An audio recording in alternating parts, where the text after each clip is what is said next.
वापस आओ फिर से गांधी, वापस आओ फिर से गांधी। तो क्या देश इस तरह चलता है? देश क्या मदारियों से चलेगा? देश बाजीगरी से चलेगा?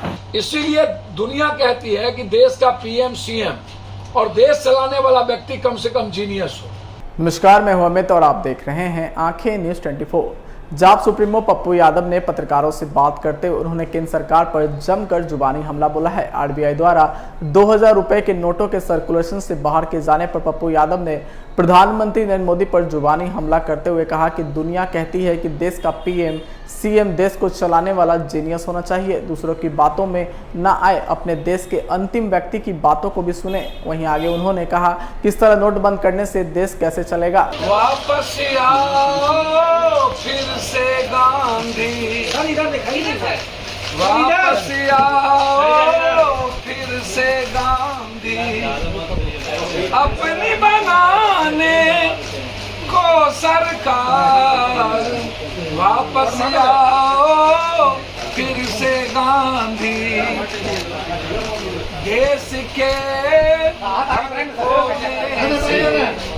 आती बस अब यही पुकार, वापस आओ फिर से गांधी, वापस आओ फिर से सुभाष जी, वापस आओ फिर से भगत सिंह।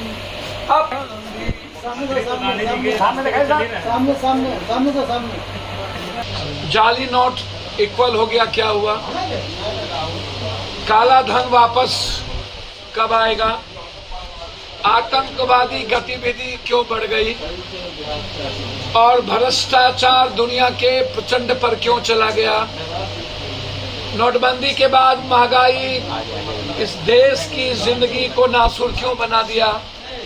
नोटबंदी के बाद इस देश की बेरोजगारी दुनिया में सबसे ज्यादा क्यों बढ़ गई? नोटबंदी के बाद गरीबी इस देश की दुनिया में सबसे ज्यादा क्यों बढ़ गई? नोटबंदी के बाद इस देश में आप अपने कितने मित्रों को दुनिया का सबसे ज्यादा बेनिफिट दिया? नोटबंदी जब 2016 में आपने की थी तो उस वक्त गुप्त एजेंडा बिल्कुल था कि आपको सत्ता में इनके प्रकार आना है। पहले से आपने साजिश रची और बिल गेट्स के कहने पर, बिल गेट्स क्यों? बिल गेट्स इस बार भी ये बिल गेट्स के कहने पर 2000 लाया। बिल गेट्स चाहता है कंप्लीट हर चीजों को डिजिटल कर देना दुनिया में, ताकि उस इन बाहर के लोगों को भारत की एक एक चीज कब्जा में करके रखने का उनका जो प्लान है डिजिटल मीडिया का, डिजिटल, वो बिल गेट्स उसमें पूरी साजिश उसमें रच ली। तब भी और अभी भी दो गुप्त एजेंडा था। एक गुप्त एजेंडा था कि भारत को डिजिटल करके वर्ल्ड के हाथों में दे दिया जाए और भारत की भूमिका खत्म कर दी जाए। दूसरा एजेंडा था कि एन के प्रकार नरेंद्र मोदी जी के पास सारा पैसा, उनके मित्र के पास सारा पैसा चला जाए और चुनाव में उनकी एजेंडा हो, दूसरी की कोई एजेंडा नहीं हो। अब मैं ये जानना चाहूंगा कि 54,000 करोड़ रुपया जो गायब है वो कहां गायब है? आप बोलते क्यों नहीं? 54,000 करोड़ रुपया। दूसरी चीज 32 लाख हजार करोड़ रुपया, 16 लाख तब था नोटबंदी के पहले, अभी 32 लाख के लगभग वो बढ़ा। फिर ऐसी क्या जरूरत पड़ गई इनको 2000 रुपया? जब आप 2000 रुपया लाए, आप उस वक्त बार बार कहते थे, मैं गोदी मीडिया जो था वो बार बार चिल्लाता था master stock, master stock, master, और अभी भी वो गोदी मीडिया मास्टर स्टॉक दोबारा चिल्लाने लगा। ना कुछ आता है गोदी मीडिया को, ना कुछ जानता है। और जिस तरीके से ये गोदी मीडिया के लोग हर झूठ फरेब उल्टा पुल्टा में मोदी जी का सपोर्ट करते हैं, इसीलिए देखिए मैं मोदी जी को एक सलाह देना चाहूंगा कि भैया 2000 नोट के चिप का क्या हुआ, उसे सैटेलाइट का क्या हुआ जिसमें सिग्नल जाता था?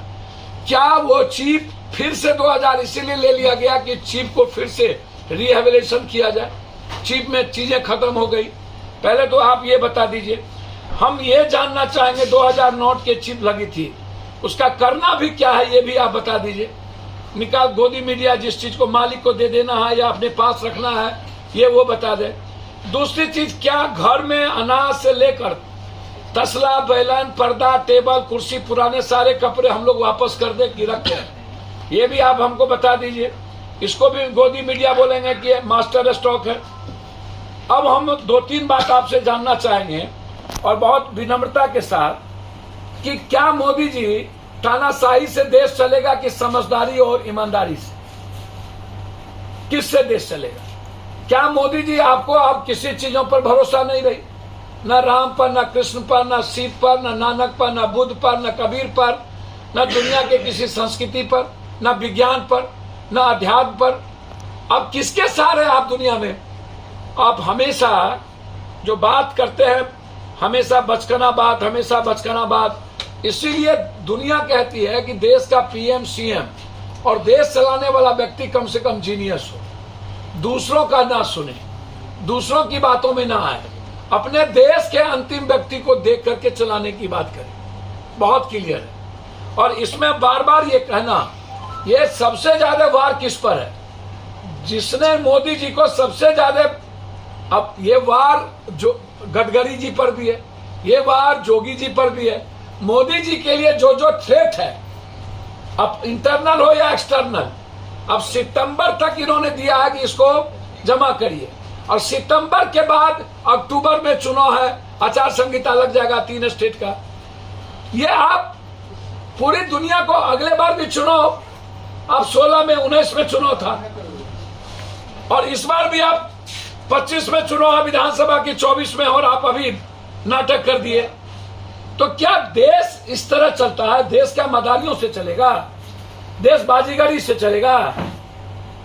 देश आम आदमी की जिंदगी कैसे बचेगी, उससे चलेगा। अगर आपने अभी तक हमारे चैनल को सब्सक्राइब नहीं किया है तो हमारे चैनल को जल्द से जल्द सब्सक्राइब करें, लाइक करें, शेयर करें और कमेंट करें। क्या आप पत्रकारिता के क्षेत्र में अपना कैरियर बनाना चाहते हैं? तो आज ही Royal Ashoka Institute of Mass Communication and Journalism में अपनी जगह सुनिश्चित करें।